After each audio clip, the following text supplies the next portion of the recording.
wanita, jin, dan 100 cincin. Apa pemicu kegilaan Raja Syahriar?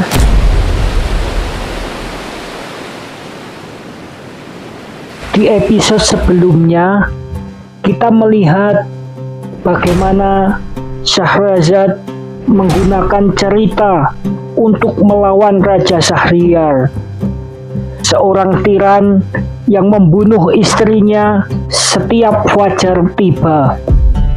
Tapi, pernahkah kita bertanya, mengapa Raja Syahriar menjadi tiran? Apa pemicu luka batin yang begitu parah sehingga ia memutuskan bahwa seluruh wanita di dunia harus dihukum mati? Dua raja, Syahriar dan Syahzaman, keduanya sama-sama dikhianati oleh istri mereka. Syahzaman karena patah hati membunuh istrinya dan menjadi murung. Syahriar awalnya bersimpati, namun rasa curiga mulai merayap di hatinya. Setelah Syahriar menyaksikan sendiri istrinya berselingkuh secara terbuka, krisis mentalnya mencapai titik didih. Kepercayaan diri, harga diri, dan keyakinannya pada moralitas hancur. Ia menyimpulkan pengkhianatan bukanlah masalah pribadi, tetapi hukum alam yang tak terhindarkan. Tapi untuk menjadi tiran yang membunuh tanpa pandang bulu, ia membutuhkan validasi kosmik, dan validasi itu datang dari dasar laut. Untuk melarikan diri dari kesedihan, kedua raja meninggalkan kerajaan dan bersembunyi di tempat terpencil itu. Mereka menyaksikan pemandangan yang tak masuk akal. Dari dasar laut muncul jin ifrit, raksasa yang membawa sebuah kotak kaca yang besar dan terkunci. Dari kotak itu, sang jin mengeluarkan seorang wanita yang sangat cantik, yaitu istrinya. Jin itu karena sangat mencintai dan posesif mengurung wanita itu dalam kotak ajaib dan menyimpannya di dasar laut. Ia percaya bahwa kekuatan fisik, sihir, dan kurungan terkuat di alam semesta mampu menjamin kesetiaan. Begitu jin itu tertidur, wanita itu langsung mendekati kedua raja yang bersembunyi. Ia mengancam mereka, jika mereka tidak tidur dengannya, ia akan memanggil jin itu dan memberitahu persembunyian mereka, yang pastinya akan berujung pada kematian. Kedua raja yang sangat ketakutan terpaksa menuruti permintaannya. Setelah selesai, wanita itu meminta sesuatu yang gila, yaitu cincin mereka. Ia menunjukkan kepada mereka buah tali yang diselipkan di gaunnya, penuh dengan cincin, 100 cincin. Masing-masing cincin itu adalah bukti dari perselingkuhannya dengan 100 pria. Sementara ia adalah tawanan abadi jin yang paling kuat.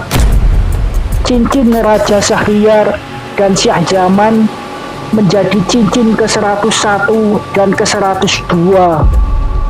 Wanita itu berkata, "Lihatlah, padahal Tuanku Jin mengurungku, mengunciku, dan menjagaku seperti tak ada yang bisa menjagaku. Namun, aku telah mendapatkan 102 cincin dari pria lain. Jangan pernah ada wanita yang dibatasi oleh kekuatan seorang pria. Ini adalah momen kunci. Raja Syahriar tidak hanya berpikir istrinya buruk, ia melihat jin, makhluk dengan kekuatan supranatural yang dapat mengontrol elemen dan alam, gagal menjaga kesetiaan istrinya. Syahriar berpikir, jika bahkan kekuatan kosmik tidak mampu mengendalikan pengkhianatan wanita, maka upaya manusia untuk menjaga moralitas adalah sia-sia. Logikanya terbalik dari ada wanita yang jahat menjadi pengkhianatan adalah takdir universal. Satu-satunya cara aman adalah membunuh. Kisah jin wanita ini berfungsi sebagai pembenaran filosofis bagi Syahriar untuk melepaskan segala moralitasnya.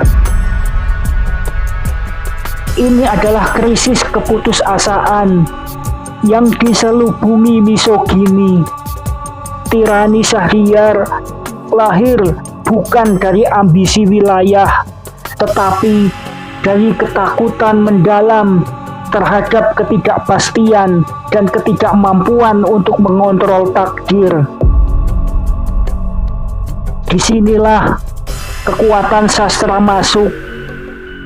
Syahrazad yang sangat berlawanan dengan wanita yang ditemui di pantai harus menaklukkan dua hal untuk menyelamatkan kerajaan: menghentikan siklus kematian, menggunakan cerita sebagai penangguhan hukuman, menyembuhkan luka kosmik raja, mengajarkan raja bahwa kebijakan dan kesetiaan itu ada dan ia perlu menyembuhkan dirinya sendiri alih-alih menghukum dunia.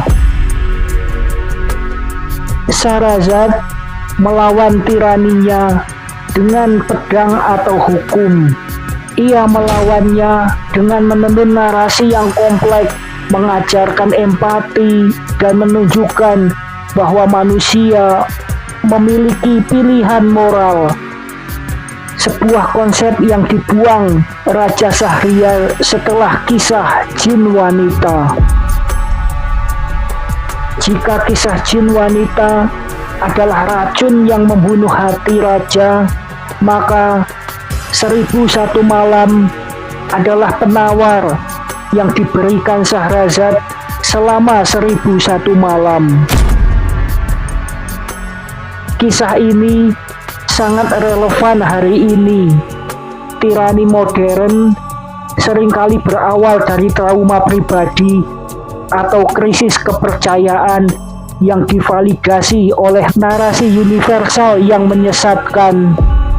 Ketika seorang meyakini bahwa semua orang jahat atau semua sistem korup atau semua pihak akan mengkhianati, ia membenarkan tindakan ekstrim untuk mempertahankan diri, seperti yang dilakukan Syahriar.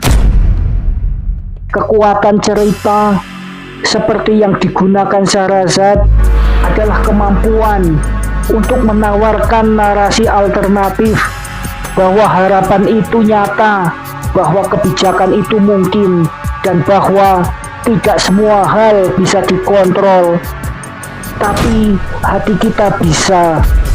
Jadi, apa pandangan kalian? Apakah Syahriar adalah korban narasi yang buruk, atau ia hanya mencari alasan untuk menjadi jahat? Tulis analisis kalian di kolom komentar. Jangan lupa subscribe ke 1001 Hikmah dan nyalakanlah lonceng notifikasinya supaya cepat tahu jika ada episode selanjutnya. Untuk episode selanjutnya, kita akan menggali lebih dalam salah satu cerita kunci Syahrazad. Terima kasih sudah menonton, terima kasih dukungannya. Salam.